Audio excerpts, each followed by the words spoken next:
पिछली वीडियो में आपने वाणिज्य विकास की क्रमागत अवस्थाओं के अंतर्गत पढ़ा कि वाणिज्य का विकास सभ्यता के विकास के साथ साथ हुआ। जैसे जैसे सभ्यता की उन्नति हुई वैसे वैसे वाणिज्य भी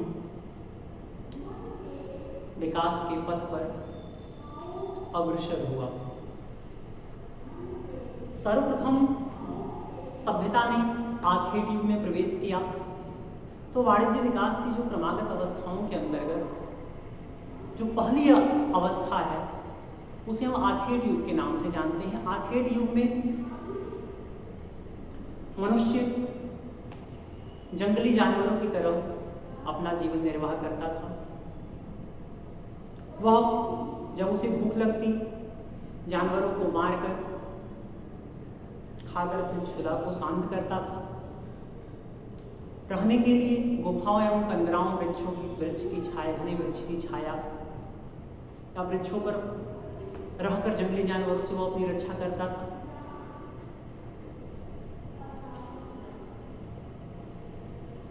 तो इस तरह से देखा जाए आखेट युग में मानव पूर्ण रूप से आत्मनिर्भर था। उसे अपनी आवश्यकताओं की पूर्ति के लिए दूसरे पर निर्भर रहने की आवश्यकता नहीं थी।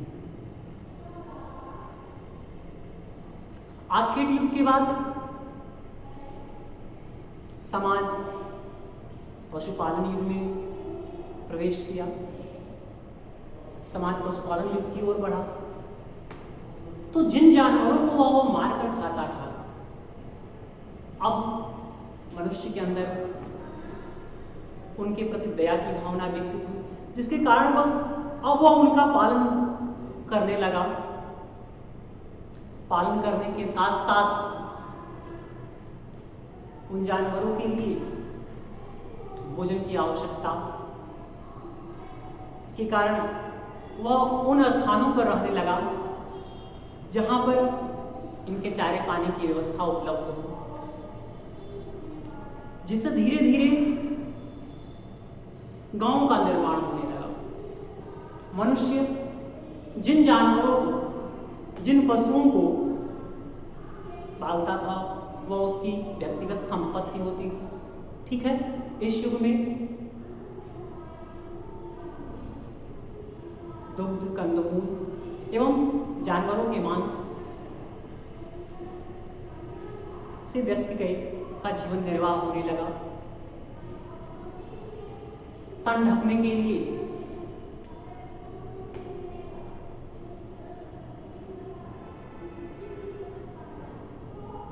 जानवरों की खाल एवं भेड़ के ऊन का इस्तेमाल किया जाने लगा, ऊन से बने वस्त्रों का।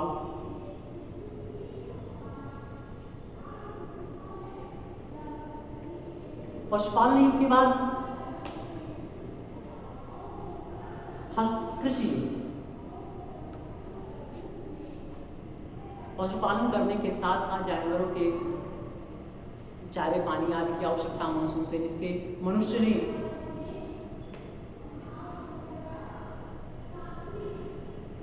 पशुओं के चारे पानी, चारे आदि को उपजाना शुरू किया। तो धीरे धीरे उसने अन्न को उपजाना भी सीखा।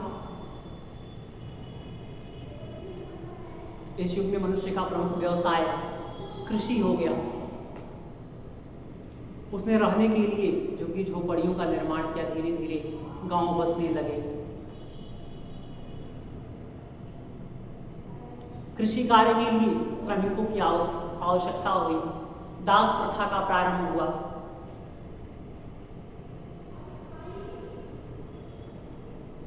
ठीक है, इस युग में मनुष्य का मुख्य भोजन अन्न, पशु से मिलने वाला दूध तथा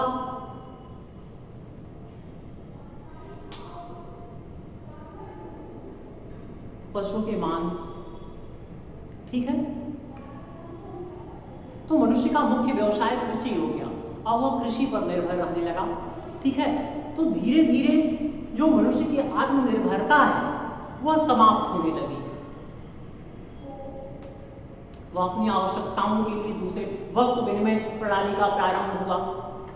लोग एक वस्तु के बदले दूसरी वस्तु का आदान प्रदान करने लगे।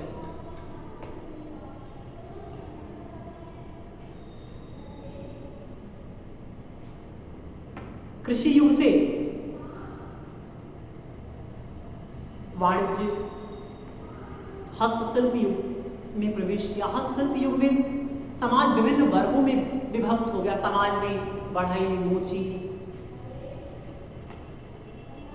किसान, लोहार, कुम्हार आदि वर्गों में विभक्त हो गया और इन वर्गों के आधार पर विभिन्न प्रकार के व्यवसाय का उदय हुआ।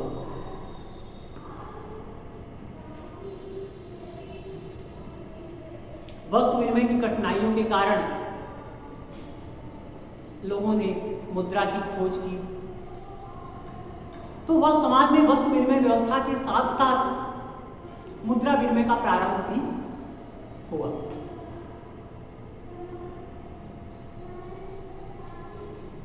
दास प्रथा के साथ साथ श्रमिक प्रथा या समाज में श्रमिकों का उदय हुआ, श्रमिक वर्ग का उदय हुआ।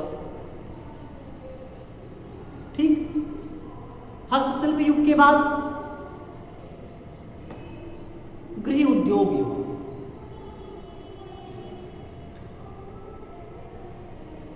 घरों में छोटे मोटे कुटीर उद्योग धंधों की स्थापना हुई।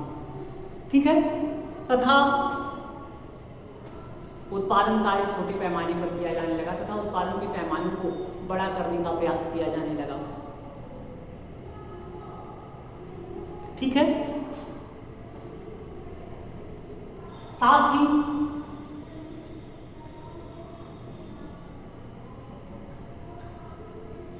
उत्पादन को उपभोक्ताओं पर तक पहुंचाने के लिए मध्यस्थों का उदय हुआ। मध्यस्थों के माध्यम से उपभोक्ताओं तक उत्पादन को पहुंचाया जाने लगा। ठीक है, समाज में मुद्रा विनिमय व्यवस्था प्रारंभ हुई। लोग मुद्रा के माध्यम से विनिमय कार्य करने लगे, साथ साथ वस्तु विनिमय भी रहा। ठीक है, या वस्तु विनिमय की कठिनाइयों के कारण से लोगों ने मुद्रा के प्रयोग करना सीखा। लोगों में मुद्रा प्रयोग की आदत विकसित हुई। ठीक, मुद्रा विनिमय के साथ साथ माप तौल व्यवस्था का प्रारंभ हुआ।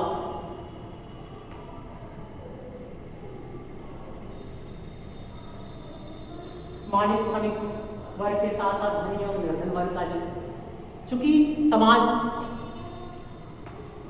विनिमय कार्य मुद्रा के माध्यम से होने लगा, पूंजी का निर्माण होने लगा। ठीक है, जिससे समाज मुख्य रूप से मालिक एवं श्रमिक वर्ग में विभक्त हो गया। ठीक है, जिससे समाज में धनी एवं निर्धन वर्गों का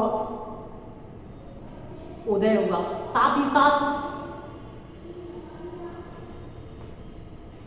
समाज में भेदभाव एवं गरीबों के शोषण करने की प्रवृत्ति पनपने लगी।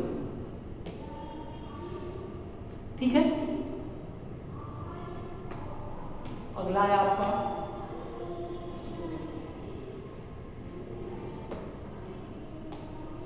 चूंकि विनिमय कार्य मुद्रा के माध्यम से होने लगा, माप तौल व्यवस्था प्रारंभ हुई, जिससे बाजारों के विकास को गति मिली। ठीक है,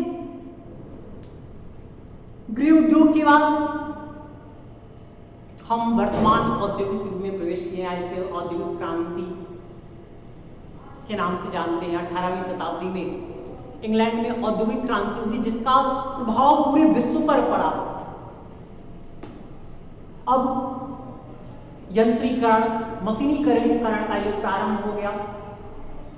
भारी भारी मशीनों का, कारखानों का निर्माण हुआ, जिससे कारखाना प्रणाली का उदय हुआ। एक कारखाने में करीब करीब हजारों श्रमिक कार्य करने लगे। ठीक है,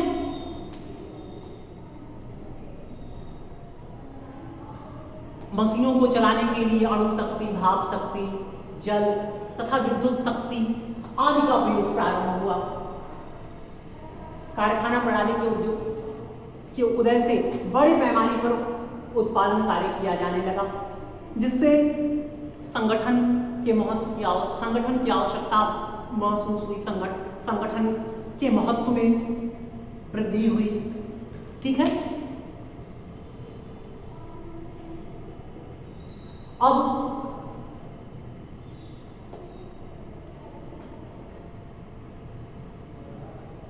व्यवसाय के स्वामी एवं प्रबंधक अलग अलग होने लगे। व्यवसाय के अंशधारी व्यवसाय के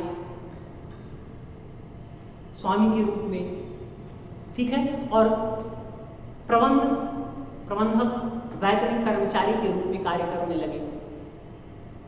ठीक है, समाज में वैज्ञानिक एवं तकनीकी परिवर्तन हुए, यातायात के साधनों का विकास हुआ,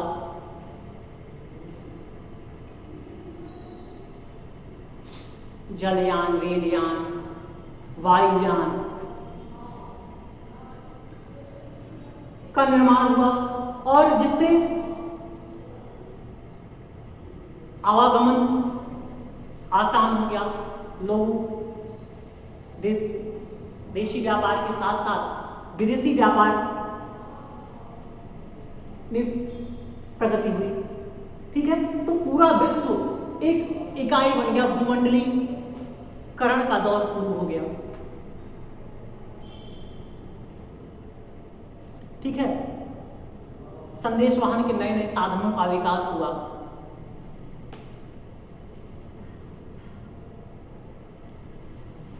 टेलीफोन, फैक्स, मोबाइल, कंप्यूटर आदि का प्रारंभ हुआ, जिससे लोगों के बीच दूरियां कम हुई, लोग आसानी से संप्रेषण कार्य करने लगे, एक दूसरे तक अपनी बात पहुंचाने लगे, जिससे व्यापार के विकास को भी बल मिला। कारखानों में होने वाली दुर्घटनाओं की जिम्मेदारी बीमा कंपनियों ने उठा ली, जिससे बीमा व्यवस्था का प्रारंभ हुआ। ठीक है, समाज में पूंजीपति एवं श्रमिक वर्गों का उदय हुआ, जिससे समाज में बेरोजगारी, शोषण, अन्याय, ठीक है, भेदभाव पनपने लगा। लोगों के शिक्षा में प्रगति हुई, आध्यात्मिक शिक्षा के साथ साथ वैज्ञानिक एवं तकनीकी शिक्षा पर बल दिया जाने लगा। तो ये था वाणिज्य विकास की क्रमागत अवस्थाएं: आखेट युग, पशुपालन युग, कृषि युग, हस्तशिल्प युग, गृह उद्योग युग तथा वर्तमान औद्योगिक युग, जिस युग में आज हम हैं। ठीक है, तो आप इस चैप्टर का नोट्स बनाएंगे गृह कार्य में। आज के लिए